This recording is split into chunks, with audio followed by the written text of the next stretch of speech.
ಜಗಳ ಕಣ್ಣನ ಕರೆಯೇ, ಯುದ್ಧಕ್ಕಲ್ಲ, ಸಮರಕ್ಕಲ್ಲ, ಕೇವಲ ಕ್ಷುಲ್ಲಕವಾಗಿರುವಂತಹ ಜಗಳ.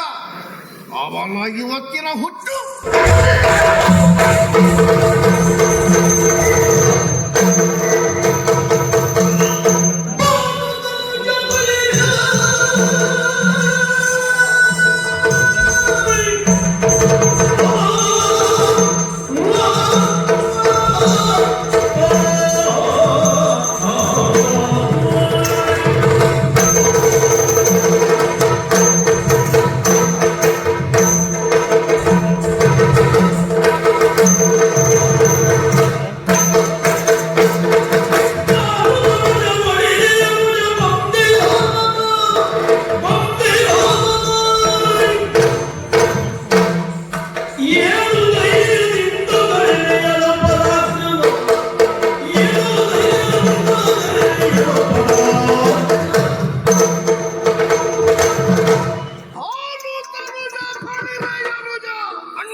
ಬದುಕುವುದಕ್ಕೆ ಚೆನ್ನಾಗಿ ಕಲಿತಿದ್ದಿ. ಯಾಕೋ ವೈರವೇ ಹೌದು ಅಂತ ಇದ್ರೆ ಅಣ್ಣ ಎನ್ನುವುದು ಸೇರ್ಪಡೆ ಯಾಕೆ?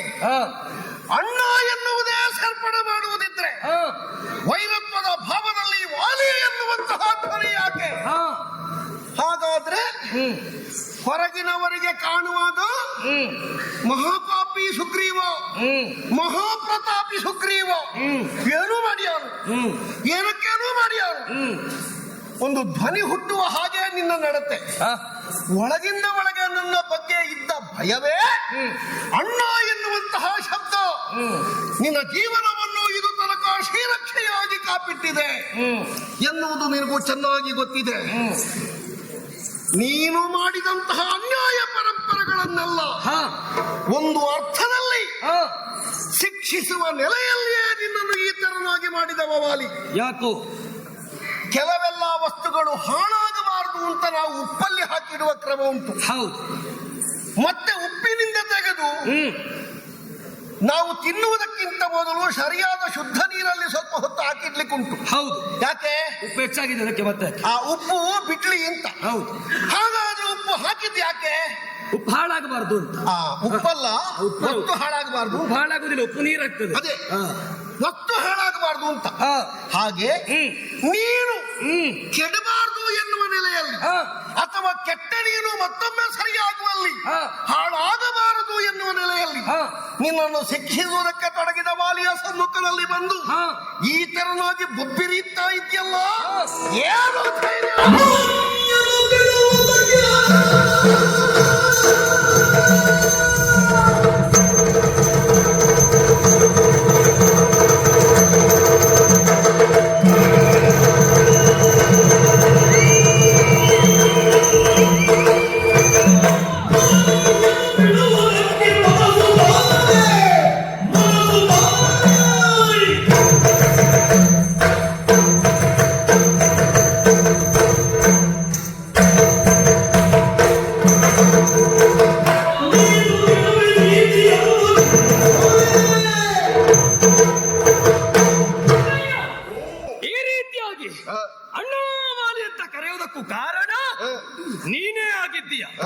ಹೌದು. ಏನು? ಯಾಕೆ ಗೊತ್ತುಂಟು? ವಾಲಿ ಎನ್ನುವಂತ ಉದ್ಘಾರ ನೀ ಮಾಡಿದ ಕೃತ್ಯಕ್ಕೆ ಅಣ್ಣ ಅಂತ ಕರೆದದ್ದು ನನಗಿಂತ ನೀ ಮೊದಲು ಹುಟ್ಟಿದ್ದಕ್ಕೆ. ನನಗ ಅಣ್ಣ ಆದ್ದರಿಂದ ನೀ ಮಾಡಿದ ಕೃತ್ಯ ಯಾವುದು? ಏನ್ ಹೇಳುವುದು? ಈಗ ಮೊದಲು ಹುಟ್ಟಿದವರನ್ನೆಲ್ಲ ಅಣ್ಣ ಅಂತ ಕರೆಯುವುದಾ? ಅದು ಹೇಳಲಿಕ್ಕಾಗುದಿಲ್ಲ. ಮೊದಲು ಹುಟ್ಟಿದವ ಅಪ್ಪ ಇರ್ತಾನೆ. ಹೌದು. ಮೊದಲು ಹುಟ್ಟಿದವ ಮಾವ ಇರ್ತಾನೆ. ಹೌದು. ಮೊದಲು ಹುಟ್ಟಿದವ ಭಾವ ಇರ್ತಾನೆ. ಹೌದು. ನಾನು ಮೊದಲು ಹುಟ್ಟಿದ್ದೇನೆ ಎನ್ನುವುದರಿಂದ ನನ್ನನ್ನು ಅಣ್ಣ ಅಂತ ನೀನು ಕರೆದ್ರೆ ನಿನ್ನಲ್ಲೇ ಕೇಳ್ತೇನೆ. ಹೇಗೆ? ಮೊದಲು ನಮ್ಮಪ್ಪನೇ ಹುಟ್ಟಿದವ ನಮಗ ಅಪ್ಪ ಆಗುದಿಲ್ಲ. ನೀ ನಮ್ಮಪ್ಪನೇ ಹುಟ್ಟಿದವ. ಈಗ ಒಂದು ಶಬ್ದವನ್ನು ನಾವು ವಿಶ್ಲೇಷಿಸಿ ಅದಕ್ಕೆ ಅರ್ಥ ಸ್ವರೂಪವಾಗಿ ಧ್ವನಿ ಸೇರಿಸುವಾಗ ಮೊದಲು ಹುಟ್ಟಿದವನಿಗೆ ಅಣ್ಣ ಅಂತ ಹೇಳುವುದಲ್ಲ, ಮೊದಲು ಹುಟ್ಟಿದವನಿಗೆ ಅಗ್ರಜ ಅಂತ ಹೇಳುವುದು. ಅಣ್ಣ ಅಂದ್ರೆ ಅಣ್ಣ ಅಂತ ಒಂದು ಭಾವದಲ್ಲಿ ಯಾರನ್ನೂ ಹೇಳಬಹುದು. ಅಪ್ಪನಿಗೆ ಹುಟ್ಟಿದ ಮಗ ಅಂತಲ್ಲ. ಲೋಕದಲ್ಲಿ ಅಣ್ಣ ಅಂತ ಕರೆದ್ರೆ ನಮ್ಮಪ್ಪನಿಗೆ ಅವ ಹುಟ್ಟಿದಾನೆ ಅಂತ ಆಗುದಿಲ್ಲ. ಹಾಗಂತ ಭಾವನೆ ಎನ್ನುವುದು ಬೇಕು. ಬರೇ ಅಣ್ಣ ಎನ್ನುವ ಭಾವನೆ ಇದ್ರೆ ಆಗುದಿಲ್ಲ. ನಮ್ಮಣ್ಣ ಕರುಳ ಬಳ್ಳಿಯನ್ನ ತುಂಡಾಗಿ ಬಂದವ ಎನ್ನುವ ಭಾವನೆ ಬೇಕು. ಹಾಗೆ ಹೇಳಲಿಕ್ಕೆ ಹೋದ್ರೆ ಕೆಲವರಿಗೆ ಅಣ್ಣ ಅಂತ ಹೇಳ್ತೇವೆ ನಾವು, ಅದು ನಮ್ಮ ಅಪ್ಪನ ಮಕ್ಕಳಂತ ಯಾರು ಹೇಳಿದ್ದಿಲ್ಲ ನಾವು. ನೀನು ಅದಕ್ಕೆ ಎಷ್ಟೇ ಅರ್ಥ ಕಲ್ಪಿಸಿಕೊ, ನನಗೆ ಬೇಕಾಗ್ಲಿಲ್ಲ. ನಾನು ಕರೆದದ್ದು. ಈಗ ನಾನು ಅರ್ಥ ಕಲ್ಪಿಸಿದ್ದು ಯಾಕೆ ಗೊತ್ತಾ? ಯಾಕೋ ನೀನು ಹೇಳುವುದು ನನಗೆ ಅರ್ಥ ಆಗಬೇಕು ಅಂತಲ್ವಾ? ನೀನು ಹೇಳಿದ್ದು ಸರಿ ನನಗೆ ಅರ್ಥ ಆಗಬೇಕು ಅಂತಾದ್ರೆ ನಾವಿಬ್ಬರು ಮಾತಾಡಿಕೊಳ್ಬೇಕು. ಹೌದಪ್ಪ, ಅದು ಏನು ಅಂತ ಅದಕ್ಕೆ ನಾನು ಸ್ವಲ್ಪ ವಿಮರ್ಶೆ ಮಾಡಿದ್ದೆ. ಹಾಗೆ ಹೇಳಲಿಕ್ಕೆ ಹೋದ್ರೆ ನೀನ್ ಹೇಳಿದ್ದೇನು ಉಪ್ಪು ಹಾಳಾಗಬಾರ್ದು ಅಂತ ಉಪ್ಪು ಹಾಕ್ತಾರೆ. ಉಪ್ಪು ಹಾಳಾಗಬಾರ್ದು ಅಂತಲ್ಲ, ನೀನು ಹೇಳಿದ ಕೇಳಿದ್ ವಸ್ತು ಹಾಳಾಗಬಾರ್ದು ಅಂತ ನಾವು ಉಪ್ಪು ಹಾಕ್ತೇವೆ. ಹೌದು. ಮತ್ತೆ ಉಪ್ಪನ್ನು ತೆಗೆಯುವುದಿದ್ರೆ ಯಾಕೆ ಉಪ್ಪು ಹಾಕಿದ್ದೇವೆ ಅಂತ ಕೆಲವು ಸಲ ಪ್ರಶ್ನೆ ಬರುವ ಕರ್ಮ ಉಂಟು. ಅದು ಬುದ್ಧಿ ಇದ್ದವರು ಪ್ರಶ್ನೆ ಮಾಡುವುದಿಲ್ಲ, ಬುದ್ಧಿ ಹೆಚ್ಚಿಗಿದ್ದವರು ಪ್ರಶ್ನೆ ಮಾಡಿ. ಅದು ನೀನೇ, ಅದು ನಾನಲ್ಲ. ಅದು ನಾನಲ್ಲ. ಅದಕ್ಕೆ ಪ್ರಪಂಚದಲ್ಲಿ ವಾಲಿಯ ಬಗ್ಗೆ ಯಾರಲ್ಲಿಯೂ ಕೇಳು, ಇಂತಹ ವಿಷಯಗಳಲ್ಲಿ ವಾಲಿಯಲ್ಲಿ ನಿಖರತೆ. ಹೌದಪ್ಪ, ವಾಲಿಯಲ್ಲಿ ನಿಖರತೆ ಅಲ್ಲ, ಆ ವಿಷಯ ಗೊತ್ತುಂಟು. ಪ್ರಪಂಚದಲ್ಲಿ ಯಾರ ಬಳಿ ಹೋದ್ರು ಅಣ್ಣ ಅವನ ವಿಷಯವನ್ನು ನಮಗೆ ಬೇಡ ಅಂತ ಹಾಗಾಗ್ತದ್ರಿಂದ ನಾವು ಇಷ್ಟು ವರ್ಷ ಕಾದದ್ದು. ಅದನ್ನೇ ನಾನು ಪ್ರಶ್ನಿಸಿದ್ದು. ಯಾರ ಬಳಿ ಹೋದ್ರು ನಮಗೆ ಬೇಡ ಅಂತ ಹೇಳುವವರ ಬಳಿಗೆ ಇಷ್ಟು ಸಲ ಪೆಟ್ಟು ತಿಂದ್ರು ಮತ್ತೆ ಮತ್ತೆ ಬರ್ತೀಯಲ್ಲ, ಏನು ವಿಶ್ವಾಸದಿಂದ? ಕಾರಣ ಬೇರೆ ಏನೂ ಅಲ್ಲ, ಹೋದಲ್ಲ ಎಲ್ಲಾ ಕಡೆಯಲ್ಲೂ ಅವರ ವಿಷಯವನ್ನು ನಮಗೆ ಬೇಡ ಅಂತ ಹೇಳಿಲ್ಲ ಅಣ್ಣ, ಅವರ ವಿಷಯವನ್ನು ನಮಗೆ ಬೇಡ. ಅದರ್ಥ ನಿನಗೆ ಗೌರವ ಅಂತ ಭಾವಿಸಬೇಡ. ನೀನು ಯಾರಿಗೆ ನಮಸ್ಕಾರ ಹೊಡೆದದ್ದು? ಯಾರಿಗೆ ನಮಸ್ಕಾರ? ನಿನಗೆ ದೊಡ್ಡ ನಮಸ್ಕಾರ ಮಾಡಿದ್ದು. ನಿನಗೆ ನಾನು ಅಣ್ಣ ಹೋಗಿಬಿಡು, ನಾನು ತಪ್ಪು ಮಾಡಲಿಲ್ಲ. ನೀನ್ ಹೆಡ್ಡನಾದದ್ದೇ ಅಲ್ಲೇ. ಯಾಕೆ ಗೊತ್ತುಂಟ, ನಡೆದ ವಿಷಯದ ಕುರಿತು ಸರಿಯಾಗಿ ಅರ್ಥ ಮಾಡಿಕೊಳ್ಬೇಕಿತ್ತು. ಏನು ವಿಮರ್ಶೆ ಮಾಡಿಕೊಳ್ಬೇಕಿತ್ತು. ವಿಮರ್ಶೆ ಏನು ಕೇಳಿದ್ರೆ ನನಗೆ ಗೊತ್ತುಂಟು ನಾನು ಮಾಡಿದ್ದು ತಪ್ಪಲ್ಲ, ಹಾಗಂತ ಆಗಿ ಹೋಗಿದೆ. ಅಪರಾಧಕ್ಕೂ ಪ್ರಮಾದಕ್ಕೂ ವ್ಯತ್ಯಾಸ ಉಂಟು. ನಾನು ಕಿಷ್ಕಿಂಧೆಯ ಪೀಠದಲ್ಲಿ ಕುಳಿತ ಎನ್ನುವ ಕಾರಣಕ್ಕಾಗಿ ನೇರವಾಗಿ ಬಂದ ನೀ ಬಂದ ಕೂಡಲೇ ನಾ ದರ್ಪದಿಂದ ಸಿಂಹಾಸನದ ಮೇಲೆ ಕುಳಿತುಕೊಂಡಿರಲಿಲ್ಲ. ನಿನ್ನ ವಾಕ್ಯ ಅದು ಒಂದಕ್ಕೊಂದು ಕಚ್ಚುವುದಿಲ್ಲ. ಯಾಕೆ? ನಾನು ಮಾಡಿದ್ದು ತಪ್ಪಲ್ಲ. ಹೌದು, ಇದು ನಿನ್ನ ವಾಕ್ಯ. ಹೌದು, ಆಗಿ ಹೋಗಿದೆ. ಹೌದು, ಅದು ನಿನ್ನ ವಾಕ್ಯ. ಹೌದು, ಆಗಿ ಹೋದದ್ದಿಂತ ಪ್ರಮಾದ. ಅಪರಾಧಕ್ಕೂ ಪ್ರಮಾದಕ್ಕೂ ವ್ಯತ್ಯಾಸ ಉಂಟು. ತಪ್ಪು ಹೌದಾ? ತಪ್ಪು ಪ್ರಮಾದ. ನಿನಗೆ ತಪ್ಪು ಅಂತ ಖಂಡಿತ ಅಲ್ಲ, ತಪ್ಪು ಹೌದಾ? ನಾನು ಪ್ರಾಮಾಣಿಕವಾಗಿ ಒಬ್ಬನಲ್ಲಿ ನಾವು ಭಿನ್ನಯಿಸುವಾಗ ನನ್ನಿಂದ ಒಂದು ತಪ್ಪಾಗಿದೆ, ತಿಳಿದು ಮಾಡಿದ್ದಲ್ಲ, ಹೀಗೆ ಹೇಳುವುದು ಕ್ರಮ. ನನ್ನಿಂದ ಆಗಿದೆ ಆದ್ರೆ ತಿಳಿದಲ್ಲ, ಹಾಗಾದ್ರೆ ಅದು ತಪ್ಪೇ. ನಾನು ಅದು ತಿಳಿಯದೆ ಮಾಡಿದ್ದರಿಂದ ಮತ್ತೆ ಅದಕ್ಕೆ ಪ್ರಮಾದ ಎನ್ನುವುದು ಜೋಡಣೆ. ಆವತ್ತೇ ನಾನು ನಿನಗೆ ಬಂದು ಹೇಳಿದ್ದೇನೆ, ಅಣ್ಣ ಹೀಗೊಂದು ಘಟನೆ ನಡೆದದ್ದರಿಂದ ಹಿರಿಯವರ ಆಣತೆ ಅಂತ ಹೀಗೆ ನಾನು ಮಾಡಬೇಕಾಯಿತು, ಮನ್ನಿಸು ನನ್ನನ್ನ. ಈಗ ನೀನು ಬಂದವನಿದ್ದೀಯ. ಅದೇ ವಿಷಯವನ್ನು ನಾವು ಮರು ವಿಮರ್ಶೆ ಮಾಡುವ. ನೀನು ಎತ್ತಿ ಹಾಕಿದ್ದಕ್ಕಾಗಿ ಪ್ರಶ್ನಿಸ್ತಾ ಇರುವುದಷ್ಟೇ, ನನಗೆ ಇಲ್ಲದೆ ಇದ್ರೆ ಅದು ಅಪ್ರಸ್ತುತ. ನಾನು ನಿನ್ನನ್ನು ಏನು ಹೇಳಿ ನಿಲ್ಲಿಸಿದೆ? ನಾನು ಬರುವಲ್ಲಿಯವರೆಗೆ ಇಲ್ಲೇ ಇರಬೇಕು. ನೀನು ನಿತ್ಯ? ಹೌದು, ನೀನು ನಿತ್ಯ. ನಿಂತಿದ್ದೇನೆ. ನಾನು ಬರುವಲ್ಲಿವರೆಗೆ ನಿತ್ಯ. ಅಲ್ಲ, ನೀನು ಎಷ್ಟು ವರ್ಷ ಬರ್ತೀಯ ಅಂತ ಕಾಯುದು. ನಾವು ಮಾತಾಡಿಕೊಂಡದ್ದು ಹೇಗೆ? ಏನಂತ? ನಾವು ಇಷ್ಟು ಸಮಯದಲ್ಲಿ ಬರ್ತೇವೆ ಅಂತಲ್ಲ. ತಮ್ಮ ನೀನು ಒಳಗೆ ಬರಬಾರ್ದು, ನಾನು ಹೋಗಿ ಬರುವಲ್ಲಿವರೆಗೆ ನನ್ನ ಪಾದ ಸಾಕ್ಷಿಯಾಗಿ ನೀನು ಇಲ್ಲಿರ್ಬೇಕು. ಅದು ಎಷ್ಟೇ ವರ್ಷ ಕಳೀಲಿ, ನೀನು ಎಷ್ಟು ಸಮಯ ಕಾದೆ?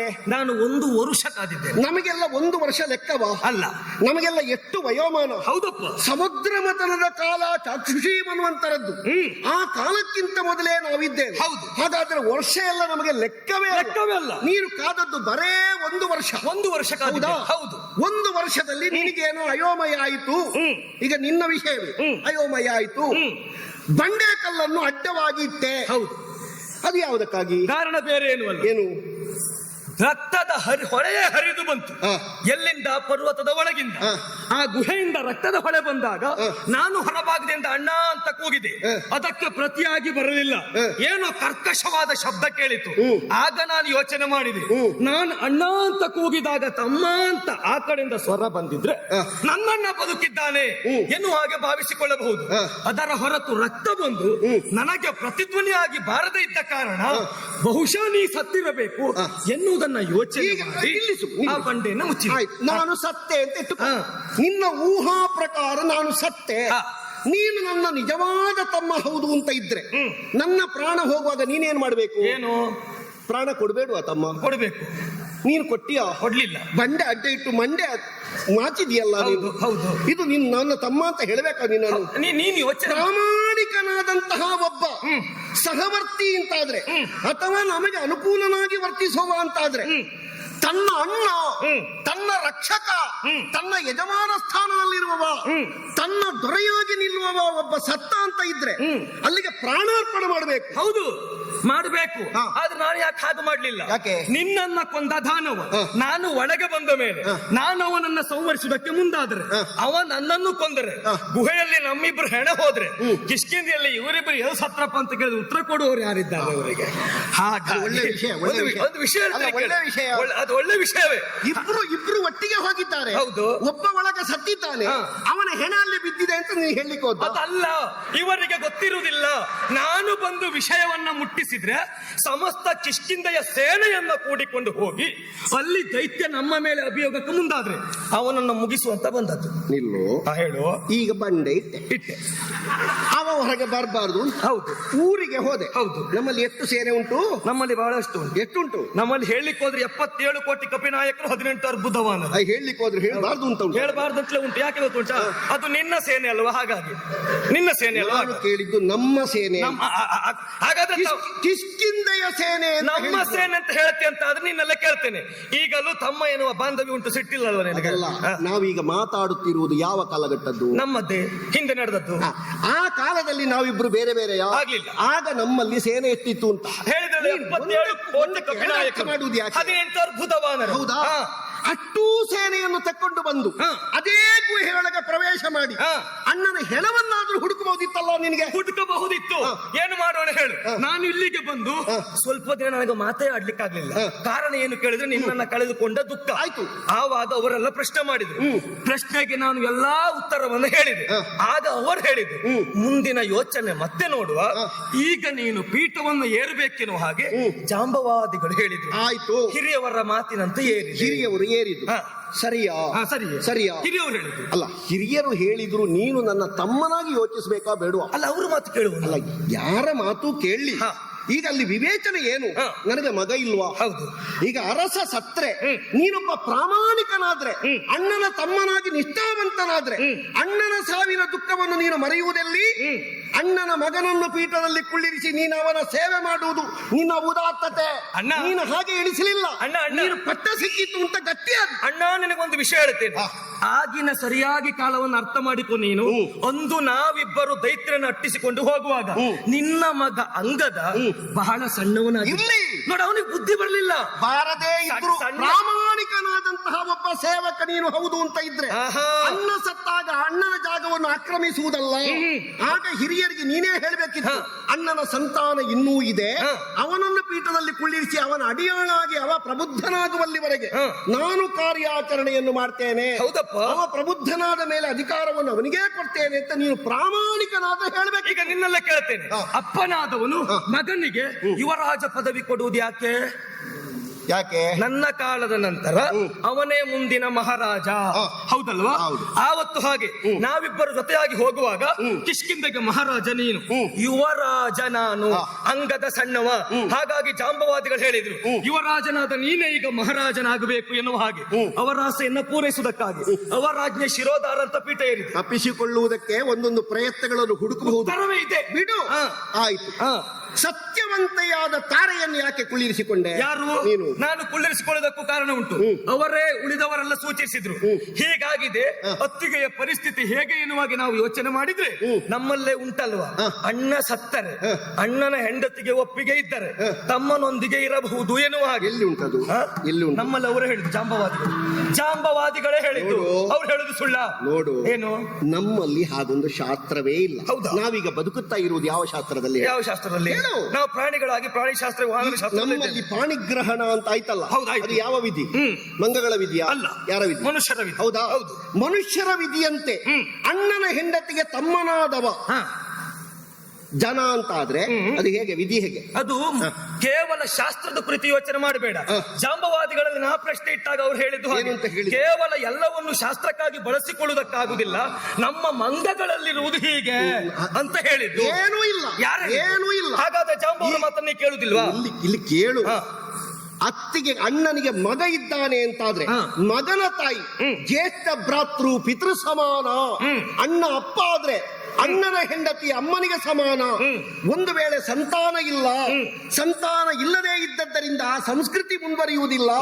ರಾಜ ಸತ್ತಿದ್ದಾನೆ, ಅವನಿಗೆ ಉತ್ತರಾಧಿಕಾರಿ ಇಲ್ಲ, ಉತ್ತರದಾಯಿತ್ವವನ್ನು ಹೊಂದಬೇಕಾದ ಮಗುವೊಂದನ್ನು ಪಡೆಯಬೇಕು ಅಂತ ಇದ್ರೆ ಆ ಗಂಡನ ಅಣ್ಣಯ್ಯ ತಮ್ಮ ದೇವರ ಎನ್ನುವಂತಹ ವ್ರತದ ಮೂಲಕವಾಗಿ ಸಂತಾನಕ್ಕಾಗಿ ಅವಳನ್ನು ಕೂಡಬಹುದು ಅಂತ ಶಾಸ್ತ್ರ ಇರುವುದು. ಹೌದಾ?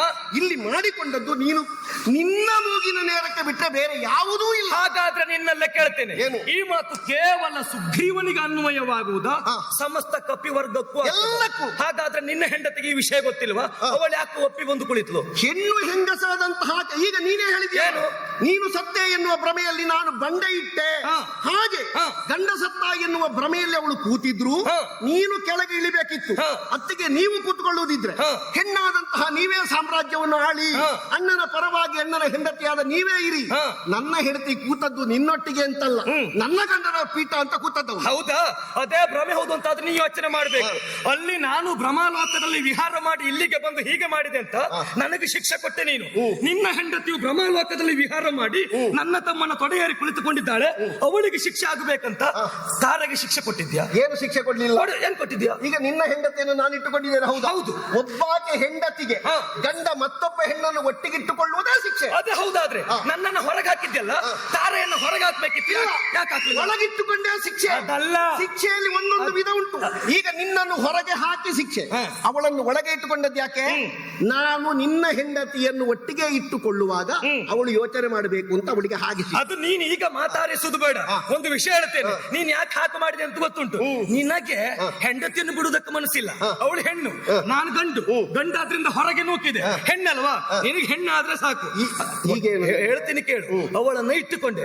ಮತ್ತೊಂದು, ನಿನ್ನಲ್ಲಿರುವುದು ಮದ, ನಿನ್ನಲ್ಲಿರುವುದು ದುರಂಕಾರ, ನಿನ್ನಲ್ಲಿರುವುದು ನನ್ನ ಹೆಂಡತಿಯ ಮೇಲಿನ ಆಸೆ.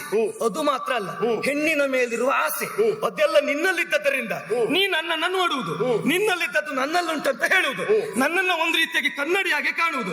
ನನ್ನನ್ನು ಕಂಡ ಮೇಲೆ ನೀನು ಕಾಣುತ್ತೆ ಕನ್ನಡಿಯಲ್ಲಿ, ನಿನ್ನದನ್ನು ನಿನಗೆ ಹೇಳಿಕೊಳ್ಳಿಕ್ಕಾದ್ರೆ ನನಗೆ ಹೇಳುದು. ನೀನು ನಾನು ಮಾತಾಡಬೇಡ. ನಿನ್ನ ಹೆಂಡತಿಯನ್ನು ನಾನು ಕೊಡುವುದಿಲ್ಲ. ಇವತ್ತಿನ ಯುದ್ಧದಲ್ಲಿ ನಿನಗೆ ಗತಿ ತೋರಿಸ.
ಅಲ್ಲ, ವಿಶ್ವನಾಯಕ. ಹೌದು, ವಿಶ್ವನಾಯಕ ಎನ್ನುವ ಹಾಗೆ ವಿಶ್ವವೇ ಒಪ್ಪಿದ ಮೇಲೆ ವಿಶ್ವದ ಒಳಗೆ ಸ್ವಲ್ಪವಾದರೂ ಅರಿತಂತ ಸುಗ್ರೀವ ಒಪ್ಪಲೇಬೇಕು ತಾನೇ. ಅವರೆಲ್ಲರೂ ಒಪ್ಪಿ ಆಡಿದ್ದನ್ನ ನಾನು ಹನುಮಂತನಿಂದ ಕೇಳಿ ನಿನ್ನ ವಿಷಯವನ್ನು ಅರ್ಥ ಮಾಡಿಕೊಂಡು ವಿಶ್ವನಾಯಕ ಅಂತ ಒಪ್ಪಿದೆ. ನೀನಾಡಿದ ಮಾತು ವಿಶ್ವಾಸ ಎನ್ನುವ ಹಾಗೆ ಭಾವಿಸಿದೆ. ಆದ್ರೆ ರಾಮ, ಸಾಕು ರಾಮ, ಇಂಥದ್ದೊಂದು ನಾಟಕವನ್ನು ನೀನು ಮಾಡ್ತೀಯ ಎನ್ನುವಾಗಿ ಕನಸು ಮನಸ್ಸಿನಲ್ಲಿ ನಾನು ಭಾವಿಸಿದವನಲ್ಲ ರಾಮಚಂದ್ರಮ. ಏನೋ ನನ್ನ ಕಾರ್ಯ ಈಡೇರುತ್ತದೆ ರಾಮನಿಂದ ಎನ್ನುವ ಹಾಗೆ ಭಾವಿಸಿಕೊಂಡು ನೀನಾಡಿದ ಮಾತಿಗೆ ತಲೆಯಲ್ಲಾಡಿಸುತ್ತ ನೀನು ಹೇಳಿದ ಕಾರ್ಯವನ್ನ ಮಾಡುವುದಕ್ಕೆ ಮುಂದಾದಿ ನನ್ನ ವೈರಿಯಂದೆ ನನ್ನ ಕಣ್ಣ ಮುಂದೆ ನಿಲ್ಲಿಸಿ ಹೋರಾಟ ಮಾಡು ಎನ್ನುವ ಹಾಗೆ ಹೇಳಿದೆ. ನಿನ್ನ ಮಾತನ್ನ ಒಪ್ಪಿ ಹೋರಾಟ ಮಾಡಿದೆ. ಆ ವಾಲಿ ಪೆಟ್ಟು ಕೊಡುವ ಅಂದವನ್ನ ಕಣ್ಣಾರೆ ಕಾಣುತ್ತಾ ನಿಂತೆ. ಅರ್ಥ ಆಯ್ತು ಯಾಕೆ ಅಂತ. ನಿನ್ನ ವಿಷಯ ನನಗೆ ಅರ್ಥ ಆದರೂ ಸಂಶಯ ಉಂಟು ಎನ್ನುವ ಹಾಗೆ ಸಂಶಯವನ್ನ ದೂರ ಮಾಡಿಕೊಂಡೆ. ವಾಲಿಯ ವಿಕ್ರಮವನ್ನ ಹೇಳಿ ನಿನಗೂ ಹಾಗೆ ಅನ್ನಿಸೇತೇನು. ಸುಗ್ರೀವನ ಮಾತಿನಲ್ಲಿ ವಿಶ್ವಾಸ ಬಾರದೆ ಎಷ್ಟು ವಿಕ್ರಮ ಉಂಟು ನೋಡುವಂತ ಸುಗ್ರೀವನನ್ನ ಮುಂದೆ ಬಿಟ್ಟು ವಾಲಿ ಕೊಡುವ ಪೆಟ್ಟನ್ನ ಕಣ್ಣಾರೆ ಕಂಡು ವಿಶ್ವಾಸವನ್ನ ಹೊಂದುವ ಹಾಗೆ ಮಾಡಿಕೊಂಡೆಯಾ ರಾಮ. ಹೇಗೆ ನಿನ್ನ ಮಾತನ್ನ ನಂಬಿದೆ. ಸೂರ್ಯ ವಂಶರಲ್ಲಿ ಆವಿರ್ಭವಕ್ಕೆ ಬಂದ ರಾಯರಾಡಿದ ಮಾತು ಯಾವತ್ತೂ ಇದುವರೆಗೆ ತಪ್ಪಿದ್ದಿಲ್ಲವಂತೆ. ಕಪಟವನ್ನ ಆಡಿದವರಲ್ಲ ಅಂತೆ. ಆದ್ರೆ ನೀ ಮಾಡಿದ ಕೃತ್ಯವನ್ನ ಕಂಡಾಗ ರಾಮ, ನನ್ನಲ್ಲಿದ್ದವರೆಲ್ಲರೂ ನಿನ್ನ ದೇವರು ಎನ್ನುವ ಹಾಗೆ ಒಪ್ಪಿದರು.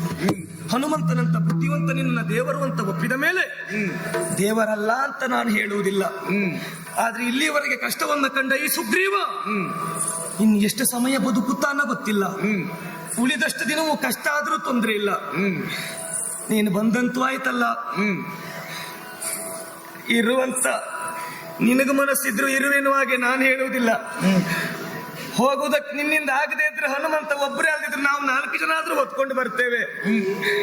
ರಾಮ, ಏನು ಆದಷ್ಟು ಬೇಗ ಇಲ್ಲಿಂದ ಬಂದು ಹೋಗು ರಾಮ. ನೀನು ಅಂತೂ ಇವತ್ತು ನೀನು ಧೈರ್ಯ ಬಂದಿದ್ದೆ. ಎಲ್ಲ ಕಳ್ಕೊಂಡೆ ನಾನು. ವಿಶ್ವನಾಯಕ ಒಬ್ಬನ ಹೆಸರಿನಲ್ಲಿಯೇ ನಾವು ಮೇಲೆ ಬೀಳ್ತೇವೆ ಅಂತ ಭಾವಿಸಿದವರು ಪೂರ್ತಿ ಹೋಗುವುದೇ.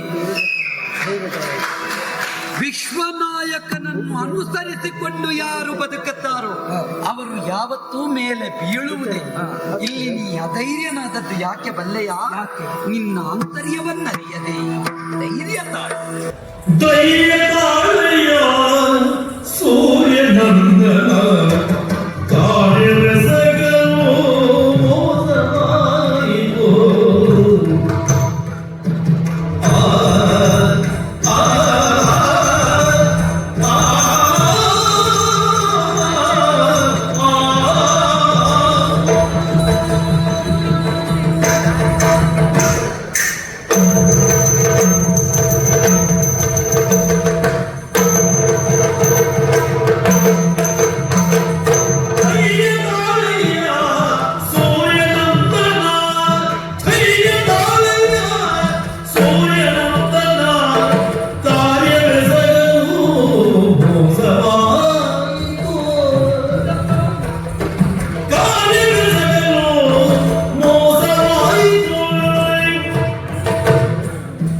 ವಾದಿಯು ನಿನ್ನ ಕಾಣಲಿವರ ವಾದಿಯು ನಿನ್ನ ಕಾಣಲಿವರ ಆಳವಿಲ್ಲವೇ ತಿಳಿಯಲಾಯಿತು. ವಾದಿಯು ನಿನ್ನ ಕಾಣಲಿವರ ಆಳವಿಲ್ಲವೇ ತಿಳಿಯಲಾಯಿತು.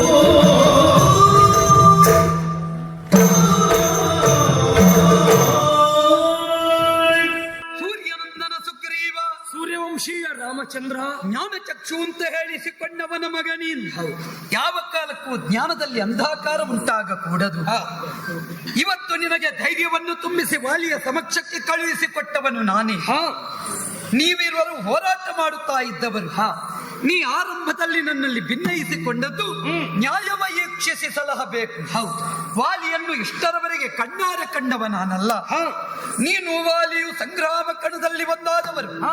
ನಿಮ್ಮಿರುವರ ಹೋರಾಟವನ್ನು ನಾನು ಕಣ್ಣಾರೆ ಕಾಣುತ್ತಲೇ ಇದ್ದೆ. ನಡೆಯುತ್ತಾ ಇದ್ದ ಸಂಗ್ರಾಮದ ರೀತಿಯನ್ನು ಕಾಣುವಾಗ ಅದೊಂದು ಅದ್ಭುತವಾಗಿತ್ತು. ಯಾರು ಅಣ್ಣ ಯಾರು ತಮ್ಮ ಎನ್ನುವುದನ್ನು ನಿರ್ಣಯಿಸುವುದೇ ಕಷ್ಟವಾಗಿತ್ತು. ಆ ವೇಳೆಯಲ್ಲಿ ನೀನು ಅವನು ಹೋರಾಟ ಮಾಡುವಾಗ ನಿಮ್ಮಿರುವರ ಆಳಭೇದವೇ ತಿಳಿಯದಾಯಿತು. ರಾಮ, ನೀವು ಒಂದು ರೀತಿಯಲ್ಲಾದ್ರೂ ನಾನು ಸುಗ್ರೀವೇನುವಾಗಿ ಯೋಚನೆ ಮಾಡಬಹುದಿತ್ತು. ಹೇಗೆ? ನೀನ್ ಹೇಳಿದ್ದು ಏನ್ ಹೇಳಿದ್ರು ಅವ ಸುಳ್ಳೆನ್ನುವುದಾಗಿಯೇ ವಾದ ಮಾಡ್ತಾ ಇದ್ದ. ಅವ ಹೇಳಿದ್ದೇ ಎಲ್ಲ ಸತ್ಯ ಅಂತ ನಂಬಬೇಕೆನ್ನುವಾಗ ಅವ ಹೇಳ್ತಾ ಇದ್ದ. ಒಂದು ವಿಮರ್ಶೆ ಮಾಡುವುದಿಲ್ಲ. ಅವ ಸ್ವರ ಒಂದು ದೊಡ್ಡದ್ರಿಂದ ಸುಳ್ಳು ಹೇಳಿಯೇ ಬಾಯಿಗಟ್ಟಿ ಮಾಡ್ತಾ ಇದ್ದಾನೆ. ಅವ ಹೇಳುವ ಮಾತು ಹೌದಾದರೂ ಕೂಡ ಮಾತಿನಲ್ಲಿ ಏನು ಹೇಳುತ್ತಾನೆ ಎನ್ನುವುದಕ್ಕಿಂತಲೂ ಮಾತನ್ನು ಸತ್ಯವಾಗಿಸಿಯೇ ಮೇಲೆ ಬೀಳ್ತಾನೆ ಎನ್ನುವುದು ಸ್ಪಷ್ಟ ತಾನೆ. ಹೇಳುವುದು ನಾನು ಅವ ಏನು ಸುಳ್ಳು ಹೇಳ್ಕೊಂಡು ಅದನ್ನು ಸತ್ಯ ಏನೋ ಹಾಗೆ ಹೇಳ್ತಾ ಈ ಪ್ರಪಂಚದಲ್ಲಿ ಸುಳ್ಳನ್ನು ಸತ್ಯವಾಗಿಸಿ ಕಾಣಿಸಿ ಮೇಲೆ ಬೀಳುವ ಅಧಿಕಾರ ವರ್ಗದಲ್ಲಿ ವಾಲಿಯೂ ಒಬ್ಬ ಸಮರ್ಥನೆ. ಆದರೆ ಅದನ್ನು ಸುಳ್ಳು ಅಂತ ಸ್ಥಾಪಿಸುವುದಕ್ಕೆ ನೀ ಸಿದ್ಧನಾಗುವಲ್ಲಿ ಹಿನ್ನಡೆಯಾದದ್ದು ನಿನ್ನ ಧೈರ್ಯ. ಕಾರಣ ನೀ ಅವನಲ್ಲಿ ಮೊದಲೇ ಸೋತವ, ಸೋಲುಂಡವ. ಆದರೆ ನೀವಿರುವರು ಕಾದಾಟವನ್ನು ಮಾಡುತ್ತಾ ಇದ್ದೀರಿ. ನೀನು ಕೂಡ ಸಾಮಾನ್ಯರಂತೆ ಹೋರಾಟ ಮಾಡಲಿಲ್ಲ. ನೀವಿರುವರು ಹೋರಾಟ ಮಾಡುವ ಹಂತದಲ್ಲಿ ನಿಮ್ಮಿರುವರ ವಿಷಯಿಕವಾಗಿ ಚೆನ್ನಾಗಿ ತಿಳಿದೆ ನಾನು. ನೀ ನೋಡ್ಬೋದಿತ್ತು. ನೀ ಎಲ್ಲ ಹೇಳಿದ್ದಿ. ಅವ ಹೊಡಿತಾ ಇದ್ದಾನೆ, ನಿಜ. ನಾನು ಕೆಳಗೆ ಬಿದ್ದಿದ್ದೇನೆ. ಸರಿ, ಬಿದ್ದವ ಸುಗ್ರೀವ, ಹೊಡೆದವ ವಾಲಿ ಅಂತಾದ್ರೂ ನೋಡ್ಬೇಕಾ ಬೇಡವ ನೀನು? ಸತ್ಯ. ಆದರೆ ಹಾಗೆ ಹೊಡಿಲಿಕ್ಕೆ ನಾ ಸುಗ್ರೀವನಲ್ಲ, ನಾ ರಾಮ. ಬೇಡ ಬಿಡು, ಕೂಲಂಕಷವಾಗಿ ಪರಾಮರ್ಶಿಸುವುದು ನಾನು. ಅದು ಬೇಡ ಬಿಡು. ಯುದ್ಧದಲ್ಲಿ ನಿನ್ನನ್ನು ಬೀಳಿಸಿ ಬೆನ್ನು ಹಾಕಿದಂತ ಅವನ ಮೇಲೆ ಶಸ್ತ್ರಪ್ರಯೋಗ ಮಾಡುವುದು ಯಾವ ಕಾಲಕ್ಕೂ ಧರ್ಮ ಅಲ್ಲ. ಇಲ್ಲಿ ನಾ ನೋಡಿದ್ದೇನನ್ನು ಬಿದ್ದವ ವಾಲಿಯೋ ಸುಗ್ರೀವನು ಎನ್ನುವುದು ನನಗೆ ಪ್ರಶ್ನೆಯಾಯಿತು. ನೀವಿರುವರು ಕಾಣುವುದಕ್ಕೆ ಏಕರೂಪರಂತೆ ಕಾಣುತ್ತೀರಿ. ಯಾರು ಅಣ್ಣ ಯಾರು ತಮ್ಮ ಎನ್ನುವುದನ್ನು ನಿರ್ಣಯಿಸುವುದೇ ಕಷ್ಟವಾಯಿತು. ಬಿದ್ದಾಗಲೂ ಗೊತ್ತಾಗದೆ ಇದ್ರು ತೊಂದರೆ ಇಲ್ಲ. ನಾನು ಬಿದ್ದಾಗ ಅವ ಅಂತಃಪುರದ ಕಡೆಗೆ ಓಡ್ತಾ ಇದ್ದಾನೆ, ಅವ ವಾಲಿ ಅಂತಾದ್ರೂ ತಿಳಿಬೇಕಾ ಬೇಡವ? ಸತ್ಯ. ಆದರೆ ಕಾಲ ಮಿಂಚಲಿಲ್ವಲ್ಲ. ಒಟ್ಟು ಹೊಡೆದು ಕೊಲ್ಲುವುದು ರಾಮನ ವ್ಯಕ್ತಿತ್ವ ಅಲ್ವಲ್ಲ. ಧನುರ್ವೇದದ ಸಾರಸರ್ವಸ್ವವನ್ನರಿತವ ನಾನು. ಇನ್ನು ಅವನಿಗೆ ಅವಕಾಶವನ್ನು ಉಳಿಸಿಕೊಂಡವನೇ ನಾನು. ಈಗಲೂ ನೀ ಬೀಳುವಲ್ಲಿ ವ್ಯತ್ಯಯವಾದದ್ದೇನು? ನಿಮ್ಮಿರುವರ ಆಳಭೇದ ಅರ್ಥವಾಗಲಿಲ್ಲ. ಹೋರಾಟದ ರೀತಿ, ಮಾತಾಡುವ ಸ್ವರವೈಖರಿ, ಸಂವಾದದ ಬಗೆ, ಇದನ್ನೆಲ್ಲ ನೋಡುವಾಗ ಅಲ್ಲ ನೀನು ಕಡಿಮೆ ಇಲ್ಲ. ಯಾಕಂದ್ರೆ ಈ ಮಟ್ಟದಲ್ಲಿ ನೀ ಬೆಳೆಯುವ ರೀತಿ, ನೀ ಮಂಡಿಸಿದ ವಿಷಯಗಳು, ಇದನ್ನೆಲ್ಲ ನಾ ಕೇಳ್ತಾ ಇದ್ದೆ. ನಿಮ್ಮ ರೂಪದಲ್ಲಿ ವ್ಯತ್ಯಯವನ್ನು ಕಾಣುವುದಕ್ಕಾಗಲಿಲ್ಲ. ನೀ ಈ ವಿಷಯವನ್ನು ಮೊದಲೇ ನನಗೆ ತಿಳಿಸಬೇಕಿತ್ತು. ಎಲ್ಲ ವಾಲಿಯ ಬಗ್ಗೆ ಹೇಳಿದ್ದಿ. ನೀವು ಕಾಣುವುದಕ್ಕೆ ಒಂದೇ ರೀತಿ ಇದ್ದೀರಿ ಎನ್ನುವುದನ್ನು ನೀ ಹೇಳಲೇ ಇಲ್ಲ. ಹೇಳುತ್ತಾ ಇದ್ರೆ ನಾ ವ್ಯವಸ್ಥೆ ಮಾಡ್ತಾ ಇದ್ದೆ. ಆದ್ದರಿಂದ ನೀವು ಏಕರೂಪರಾಗಿ ಏಕಸ್ವರೂಪದಿಂದ ಮಾಡುತ್ತಾ ಇದ್ದ ಯುದ್ಧದಿಂದಾಗಿ ನಿಮ್ಮನ್ನು ತಿಳಿಯುವಲ್ಲಿ ನನಗೆ ಕಷ್ಟವಾಯಿತು. ಒಂದು ಇನ್ನೊಂದು, ನಿಮ್ಮಿರುವರ ಯುದ್ಧದ ಮಧ್ಯದಲ್ಲಿ ನಡೆಯುವ ಸಂವಾದ ಮಾತ್ರವಲ್ಲ, ಹೊಡೆಯುವ ಹೊಡೆದಾಟದ ರೀತಿ, ಯುದ್ಧ ಧರ್ಮ, ವಾದ ಧರ್ಮ, ನೀವು ಮಾಡಿದ ಕರ್ಮ, ಇದನ್ನೆಲ್ಲ ನಾ ಸೂಕ್ಷ್ಮವಾಗಿ ಅವಲೋಕನ ಮಾಡುವಾಗ ಅವ ಎದ್ದು ಹೋಗಿ ಆಗಿದೆ. ನೀ ಬಿದ್ದಿದ್ದಿ, ಇಷ್ಟೇ. ನೀ ಇನ್ನೂ ಇದ್ದೀಯಲ್ಲ. ಅಯ್ಯೋ, ಇರಬಾರಿತ್ತು. ಇದೇ ಮಾತು ನೀವು ಮೊದಲೇ ಹೇಳಿದ್ರೆ ನಾನು ಇರುವುದೇ ಇಲ್ಲ ಇತ್ತು ಇಲ್ಲಿ. ಖಂಡಿತ. ಯಾವತ್ತು ಸೋತವರು ಹಿಂಜರಿಯುವುದಲ್ಲ, ಸೋತವರು ಧ್ವನಿ ಎತ್ತಿದಾಗ ಮಾತ್ರ ಎದುರಾಳಿಗಳನ್ನು ಸುಮ್ಮನಾಗಿಸುವುದಕ್ಕೆ ಸಾಧ್ಯ ಉಂಟು. ಸೋತವರ ಪಕ್ಷದಲ್ಲಿ ಜನ ಕಡಿಮೆ ಆಯ್ತಲ್ಲ ರಾಮ. ನೀ ನನ್ನನ್ನು ಸೋತವರ ಪಕ್ಷದಲ್ಲಿ ಜನ ಕಡಿಮೆ ಆಯಿತು ಅಂತ ನೀ ಚಿಂತೆ ಮಾಡಬೇಡ. ನೀನು ಯಾವಾತನನ್ನು ವಿಶ್ವನಾಯಕ ಅಂತ ಒಪ್ಪಿದೆಯೋ ಅವ ಒಬ್ಬ ಸಾಕು ಎದುರಾಳಿಗಳಿಗೆ ಉತ್ತರ ಕೊಡುವುದಕ್ಕೆ. ಇವತ್ತು ವಿಶ್ವನಾಯಕ ಅಂತ ಒಪ್ಪಿದ್ದೇನೆ ನಾನು ನಿನ್ನನ್ನು. ನಿನಗೆ ಈಗಲೂ ಹೇಳ್ತೇನೆ, ರಾಮ ಕೈಕೊಳ್ಳುವ ತೀರ್ಮಾನ ಸಾಮಾನ್ಯರಿಗೆ ಅರ್ಥ ಆಗುವುದಕ್ಕಿಲ್ಲ. ಅದು ಆರಂಭಕ್ಕೆ ಕಠಿಣ ಅಂತ ಅನ್ನಿಸಿದರು ಭವಿಷ್ಯದಲ್ಲಿ ಒಂದು ರಾಷ್ಟ್ರದ ಭದ್ರತೆ ಅದರಲ್ಲಿ ಅಡಗಿದೆ ಎನ್ನುವುದನ್ನು ಸ್ಪಷ್ಟವಾಗಿ ನೀ ಅರ್ಥ ಮಾಡಿಕೋ. ಹಾಗಾದ ಕಾರಣ ಇವತ್ತು ಇಳಿದ ರಾಮ ಏರಿಸುವುದಕ್ಕೆ ಸಿದ್ಧನಾಗಿದ್ದೇನೆ. ಹಾಗಾದ ಕಾರಣ ನಿನ್ನ ಬದ್ಧತೆಯನ್ನು ನೀ ಅರ್ಥ ಮಾಡಿಕೊ. ನಿನಗೊಂದು ವ್ಯವಸ್ಥೆ ನಾ ಮಾಡುತ್ತೇನೆ. ತಮ್ಮನಾದ ಲಕ್ಷ್ಮಣನಿಗೆ ಆಜ್ಞೆ ಕೊಟ್ಟಿದ್ದೇನೆ. ತಮ್ಮ ಹೋಗು, ಅದು ಗಜಪುಷ್ಪ, ಅದನ್ನು ಮಾಲೆ ಮಾಡಿಕೊಂಡು ಇತ್ತ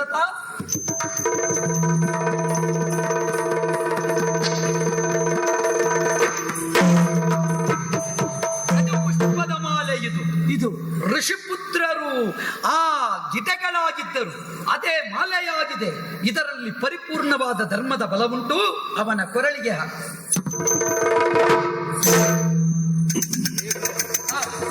ಈ ಪುಷ್ಪ ಮೈಗೆ ತಾಗಿದ್ದೇ ತಡ ಒಂದ್ ರೀತಿ ಬಲ ಬಂದಾಗ ಉಂಟು. ಹೌದಲ್ಲ? ಹಾಗೆಂದು ಈ ಬಲವೇ ನಿನ್ನ ಬದುಕಿಗೆ ಬಲವಾಗಬೇಕು. ಆದ್ರೂ ಒಂದು ಈ ಬಲ ಇದ್ದದ್ದು ಅವನಲ್ಲಿ ಹೋರಾಟ ಮಾಡುವಾಗ ಅವ ಎಲ್ಲಿ ಕೈ ಹಾಕ್ತಾನೆ ಅಂತ ಹೇಳಲಿಕ್ಕೆ ಬರುವುದಿಲ್ಲ. ಈ ಹಾರಕ್ಕೆ ಕೈ ಹಾಕಿ ಹರಿದು ಹಾಕಿದ್ರೆಲ್ಲಾದ್ರೂ ಯೋಚನೆ ಮಾಡಬೇಡ. ಅವ ಹಾರವನ್ನು ಹರಿಯಬಹುದು. ಅವನು ರಾಮನ ಬಾಣದ ಆಹಾರವಾದ ಅಂತಾದ್ರೆ ಯಾವನಿಂದಲೂ ಅದನ್ನು ತಪ್ಪಿಸುವುದಕ್ಕೆ ಸಾಧ್ಯವಿಲ್ಲ. ದೇವರೇ, ನಾನು ಇವತ್ತು ಯುದ್ಧ ಮಾಡಿ ಅವನಲ್ಲಿ ಸೋತು ಬಂದಿದ್ದೇನೆ. ಈಗ ನೀನು ಈ ಹಾರ ಹಾಕಿದ್ದೀಯ, ಈ ಹೂ ಇನ್ನು ಕೆಳಗೆ ಬೀಳದಿದ್ದಾಗೆ ನೋಡ್ಕೊಳ್ಬೇಕಾದವ ನೀನು. ಆದ್ರೊಂದು ಹಾರ ಇವಾಗ್ಲೇ ಹಾಕಿದ್ದೀಯ, ಬಿದ್ದ ಮೇಲೆ ಹಾಕೋ ಹಾರ ಈಗಲೇ ಹಾಕಿದ್ಯೋ ಏನೋ ನನಗೆ ಗೊತ್ತಿಲ್ಲ. ಸುಗ್ರೀವ, ಇದು ನಿನ್ನ ಬದುಕಿನ ವಿಜಯದ ಹಾರ ಅಂತ ಭಾವಿಸಿಕೊ. ಹಾಗಾದ ಕಾರಣ ಯಾವತ್ತೂ ನಿನ್ನ ಬೆಂಗಡೆಯಲ್ಲಿ ಶಕ್ತಿಯಾಗಿ ರಾಮನಿದ್ದಾನೆ. ಈ ಕರೇವಾಲಿಯನ್ನು ಮುಂದೆ ನಿನ್ನನ್ನು ಸಂರಕ್ಷಿಸುವಲ್ಲಿ ರಾಮ ಬದ್ಧನಿದ್ದಾನೆ. ಈ ರಾಮನಿಂದ ಇವತ್ತು ಮಧ್ಯಾಹ್ನ ಬಿದ್ದ ಹೂ ರಾಮನ ಹೆಸರಿನಲ್ಲೇ ಮುಂದೆ ಅರಳಿ ನಿಲ್ಲುವ ಹಾಗೆ ನಾನು ಕರಿತೇನೆ. ನೋಡೋಣ.